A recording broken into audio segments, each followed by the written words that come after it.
37. Argument from possible worlds. If things had been different, then things would be different. That would be bad. Therefore God exists. 38.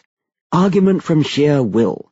I do believe in God. I do believe in God. I do believe in God. Therefore God exists. 39. Argument from non-belief. The majority of the world's population are non-believers in Christianity. This is just what Satan intended. Therefore God exists. 40. Argument from post-death experience. Person X died an atheist. He now realizes his mistake. Therefore God exists. 41. Argument from emotional blackmail. God loves you. How could you be so heartless as not to believe in him? Therefore God exists. The argument from beauty. Another character in the Aldous Huxley novel just mentioned proved the existence of God by playing Beethoven's String Quartet No. 15 in A minor, Heiliger Dankgesang, on a gramophone. Unconvincing as that sounds, it does represent a popular strand of argument. I've given up counting the number of times I received the more or less truculent challenge, "How do you account for Shakespeare, then?" Substitute Schubert, Michelangelo, etc., to taste. The argument will be so familiar I needn't document it further, but the logic behind it is never spelled out, and the more you think about it, the more vacuous you realize it to be. Obviously Beethoven's late quartets are sublime. So are Shakespeare's sonnets. They are sublime if God is there, and they are sublime if he isn't. They do not prove the existence of God, they prove the existence of Beethoven and of Shakespeare. A great conductor is credited with saying, "If you have Mozart to listen to, why would you need God?" I once was the guest of the week on the BBC radio show Desert Island Discs. You have to choose the 8 records you would take with you if marooned on a desert island. Among my choices was Mache dich mein Herze rein, from Bach's St. Matthew Passion.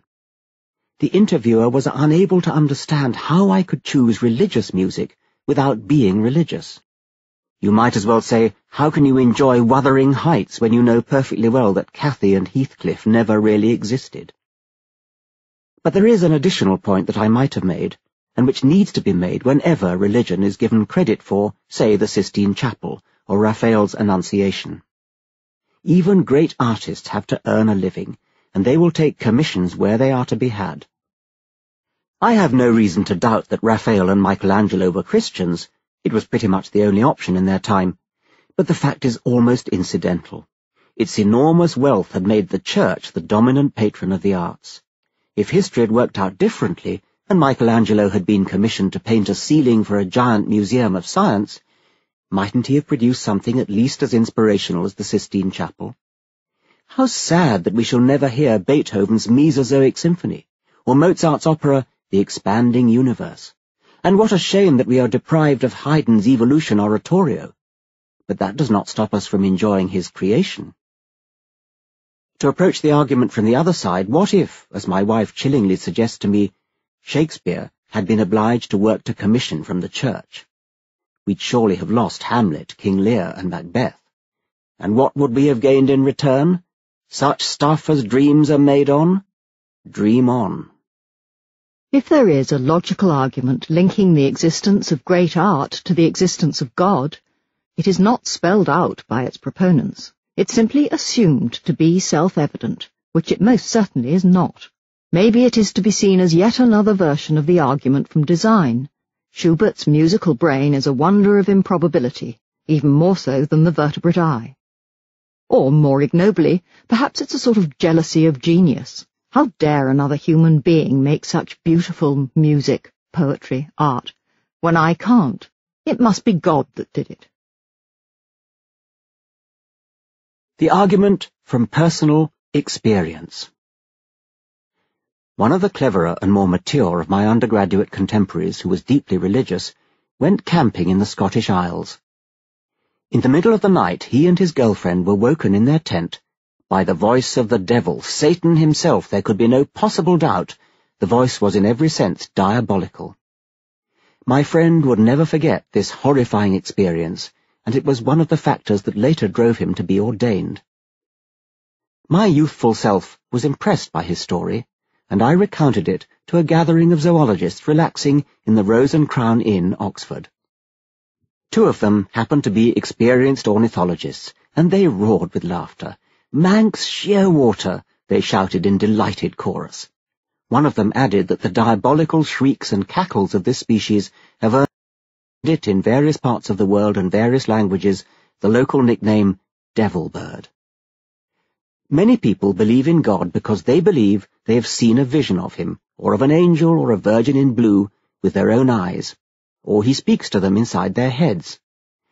This argument from personal experience is the one that is most convincing to those who claim to have had one, but it is the least convincing to anyone else and anyone knowledgeable about psychology. You say you have experienced God directly? Well, some people have experienced a pink elephant, but that probably doesn't impress you.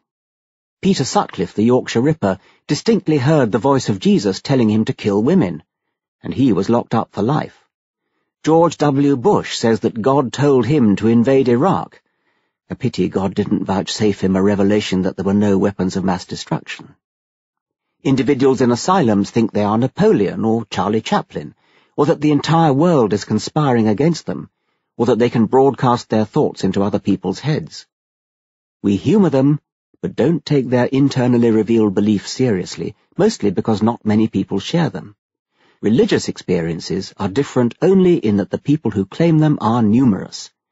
Sam Harris was not being overly cynical when he wrote in The End of Faith, "We have names for people who have many beliefs for which there is no rational justification. When their beliefs are extremely common, we call them religious. Otherwise, they are likely to be called mad, psychotic, or delusional. Clearly, there is sanity in numbers. And yet it is merely an accident of history that it is considered normal in our society to believe that the creator of the universe can hear your thoughts, while it is demonstrative of mental illness to believe that he is communicating with you by having the rain tap in Morse code on your bedroom window. And so, while religious people are not generally mad, their core beliefs absolutely are." I shall return to the subject of hallucinations in Chapter 10. The human brain runs first-class simulation software. Our eyes don't present to our brains a faithful photograph of what is out there, or an accurate movie of what is going on through time. Our brains construct a continuously updated model, updated by coded pulses chattering along the optic nerve, but constructed nevertheless. Optical illusions are vivid reminders of this.